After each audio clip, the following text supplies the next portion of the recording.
और खबर खास में चलिए शुरुआत करेंगे। जिस तरह से लगातार हमारी नजर बनी हुई है, इलेक्शन कमीशन ने मुख्तलिफ रियासतों में इंतखाबात की तारीखों का ऐलान कर दिया। हमारे साथ इस वक्त मौजूद हैं दिल्ली से खुर्रम शहजाद और कोलकाता से हमारी साथी शबाना भी। सबसे पहले हम रुख करना चाहेंगे खुर्रम का। खुर्रम, बहुत इंतजार था, खासतौर पर अगर बंगाल की बात करें तो यहां के लिए तारीखों का ऐलान काफी मायने रखता है। आपसे तफसीलात चाहेंगे खुर्रम।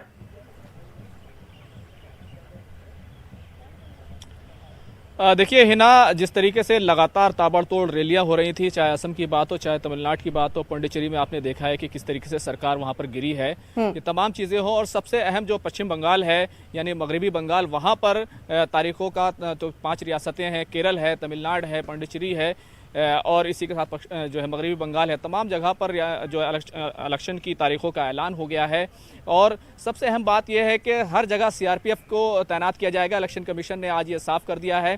तो कई तरह की जो दिक्कतें थी जिसको लेकर के सवाल उठ रहे थे और सियासी पार्टियों में एक तरीके से टकराव हो रहा था, खासतौर से जिस तरह से मगरबी बंगाल में ये देखा जा रहा था। वहाँ पर 8 मराहिल होंगे, उसमें जो पूरा अलग इंतखाबी अमल जो है वो पूरा किया जाएगा। अगर हम बात करें तो 8 मराहिल में 27 मार्च को पहला फेज़ है और 29 अप्रैल को बिल्कुल आखिरी फेज़ होगा। यानी कि जो 29 अप्रैल को आखिरी मरहला होगा और उसके बाद जो 2 मई है यानी 2 मई को जो तमाम रियासतें हैं 5 की 5 उनमें इंतखाबी नताइज आएंगे। अगर देखें तो तमिलनाडु हो, पौंडीचेरी हो और केरल में हो, तो तीनों रियासतों में 6 अप्रैल को इंतखाब होना है। हालांकि जो असम में देखा जाए तो असम में जो त्रिकोणीय मुकाबला नज़र आ रहा है, शाहरुखी मुकाबला नज़र आ रहा है, चाहे IUDF हो, कांग्रेस हो और BJP हो, तो इनके दरमियान यहाँ पर 3 मराहिल में इंतखाबी अमल पूरा किया जाएगा। अगर देखा जाए तो 27 मार्च को पहला इंतखाबी अमल होगा और उसके बाद 1 अप्रैल और फिर 3 अप्रैल तीसरा जो मरहला माफ़ कीजिएगा वो 6 अप्रैल को पूरा किया जाएगा। तो इस तरीके से ये तमाम मराहिल जो है वो पूरे किए जाएंगे। और जी बिल्कुल खुर्रम, और बहुत अहम इस वक्त बात भी सामने आई है, पोलिंग मराकज़ में इजाफा किया गया है। जो सभी इंतखाबी हुक्काम हैं उनकी टीकाकारी भी होगी, सीआरपीएफ की तैनाती जिस तरह से आपने बताया। अब सीधे रुख करेंगे कोलकाता का। शबाना, बहुत दिनों से इस बात का इंतजार किया जा रहा था कि कब बाकायदा तारीखों का ऐलान किया जाएगा। 7 मार्च से 29 अप्रैल तक सबसे ज्यादा मुश्किल अगर नजर आ रही है तो टीएमसी के लिए नजर आ रही है। कहीं ना कहीं ये राह आसान नहीं है।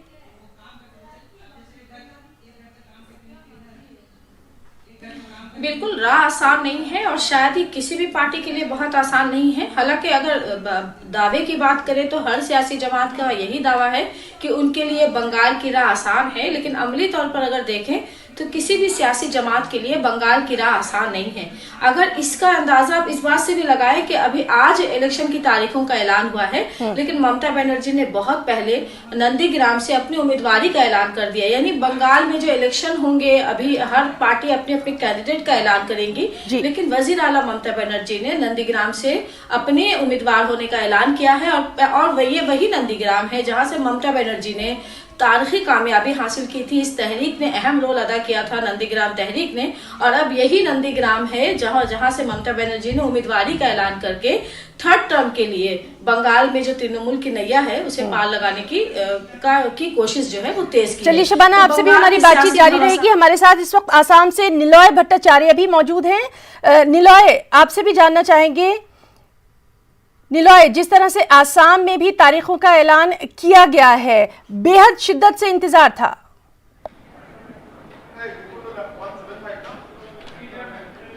जी हिना, देखिए ये कवायद लगाया जा रहा था कि चुनाव अप्रैल के पहले हफ्ते से ही शुरू हो जाएगा, लेकिन मार्च के आखिर में चुनाव का पहले चरण का चुनाव का ऐलान किया गया है। ये बहुत सारे राजनीतिक दल यहाँ प्रस्तुत तो थे, लेकिन ये चाह रहे थे कि अप्रैल पहले हफ्ते से चुनाव हो और बिहू से पहले 14 अप्रैल से पहले चुनाव खत्म हो जाए। पहले 2 चरणों के चुनाव लोग सोच रहे थे, लेकिन अगप या आसाम गण परिषद और AIUDF जब चुनाव आयुक्त के जो यहाँ पे आए थे, उन लोग की टीम यहाँ पे ग्राउंड रिपोर्ट लेने के लिए, तब अगपा और AIUDF ने 3 चरणों की जो चुनाव है उसकी पेशकश की थी कि ऐसे 3 चरणों में चुनाव होना चाहिए असम में। और कहीं ना कहीं चुनाव आयोग ने भी सभी दलों का, सभी राजनीतिक दलों का, सभी सेक्टर्स के लोगों से मिलने के बाद एक सोची समझी 3 चरणों की चुनाव की जो घोषणा किया गया है 27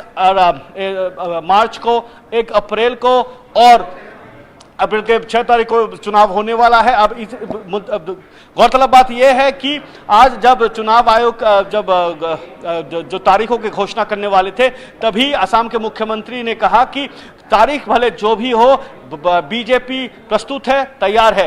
साथों जी, साथ तो ये देखना काफी अहम होगा, जिस तरह से लगातार हम बात कर रहे हैं कि तमाम सियासी पार्टियां जो हैं वो अपने अपने दावे कर रही हैं। खुर्रम, आपके पास आना चाहेंगे।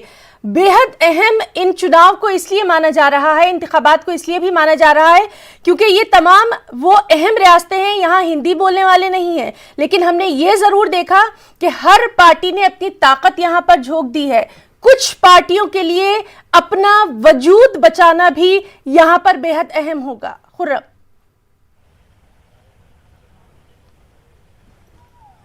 देखिए बिल्कुल हिना, अगर देखा जाए तो 2 रियासतें वो बहुत ही ज़्यादा इंपॉर्टेंट है, चाहे मगरबी बंगाल हो और असम हो। जिस तरीके से मगरबी बंगाल में 294 सीटें हैं और उसमें भारतीय जनता पार्टी के पास सिर्फ 3 सीटें हैं और तृणमूल के पास 211 सीटें हैं, तो कहना चाहिए कि जिस तरह से जोर बीजेपी ने वहाँ पर लगाया है और 8 मराहिल में जिस तरह से वहाँ इंतखाबी अमल जो है वो पूरा किया जाएगा। और सबसे अहम बात यह है कि CRPF की जो कंपनियाँ हैं वो तमाम रियासतों में तैनात की जाएंगी, तो ये काफ़ी इंपॉर्टेंट है। और इलेक्शन कमीशन ने तमाम तरह की हसासियत को देखते हुए ये ज़रूर कोशिश की है कि जो इंतखाबी अमल हो उस पर सवाल ना उठें और किसी तरह से उसमें गड़बड़ी ना हो। इसी तरीके से इससे देखेंगे तो असम में भारतीय जनता पार्टी काफ़ी आगे है और वहाँ पर जिस तरीके से इंतखाबी अमल 3 मराहिल में पूरा किया जाना है, तो वहाँ पर 126 सीटें हैं और उसमें 60 पर बीजेपी का कब्जा है, 26 पर कांग्रेस है और 13 पर AIUDF है। तो अपोजिशन भी थोड़ा सा करीब में ही है, हालांकि 14 सीटें वहाँ की जो बोडोलैंड की पार्टी है उसके पास भी है, तो असम की पार्टी है उसके पास भी है। तो एक जिस तरीके से अगर देखें तो ये जो चुनाव है, ये इंतखाबात हैं, ये काफ़ी अहम होने जा रहे हैं। हालांकि अगर देखें जो केरल है या फिर तमिलनाडु है या पुडुचेरी में भी जिस तरीके से अभी वहाँ पर एक तरीके से सरकार गिरी है, तो वहाँ पर भी बीजेपी का जो है इस तरीके से अपर हैंड हो सकता है। लेकिन केरल और तमिलनाडु में कुछ अलग तरह की सियासत ज़रूर देखने को मिल सकती है। बहरहाल अभी इंतखाबी अमल जो होगा उसमें लोगों को तय करना है कि आगे जी बिल्कुल, तो 2 मई को ये तमाम चीजें सामने आ जाएंगी। हमारे साथ शबाना भी मौजूद हैं। शबाना, सबसे अहम इन चुनाव को बंगाल के लिए इसलिए माना जा रहा है क्योंकि यहाँ हमने शुरुआत से ही देखा कि बीजेपी ने अपनी पूरी ताकत लगा दी थी, यहाँ तक कि बीच में कुछ और रियासतों में जब इंतखाबात हो रहे थे उसके बावजूद हमने देखा था कि अमित शाह लगातार बंगाल का दौरा करते आ रहे थे। यानी कहीं ना कहीं जो हमेशा से हम बात करते हैं कि रणनीति उनकी पहले से ही तैयार थी। बेहद अहम ये बात। शबाना, बिल्कुल बीजेपी ने तैयारी की है और इस तैयारी के तहत देखें महीनों पहले से उनकी तैयारियां हैं और जिस तरह से वजीर आजम से लेकर वजीर दाखिला और बीजेपी के कौमी सदर और मुल्क के तमाम बड़े बीजेपी के लीडरान बंगाल का दौरा कर रहे हैं, तो तैयारियां हैं और इस तैयारी के लिए हर पार्टी तैयार है। अभी आइंदा जो है वो इतवार के दिन 28 तारीख को लेफ्ट और कांग्रेस भी एक ब्रिगेड रैली करेगी और उसमें जो है वो बड़ी तादाद में कह सकते हैं कि उनके जो इतिहादी जमातें हैं उनके शामिल होने का इम्कान जाहिर किया जा रहा है। तो वही ममता बनर्जी को भी आप देखें कि जिस तरह से वो लगातार जो है वो एहतजाज कर रही हैं, लोगों के सामने जा रही हैं। हमने ममता बनर्जी को कोलकाता की सड़कों पर बाइक पे सवारी करते हुए देखा था कि वो मरकज के खिलाफ पेट्रोल डीजल में की कीमतों में इजाफे के खिलाफ वो सड़क पर बाइक पे सवारी करती हुई नजर आई थी।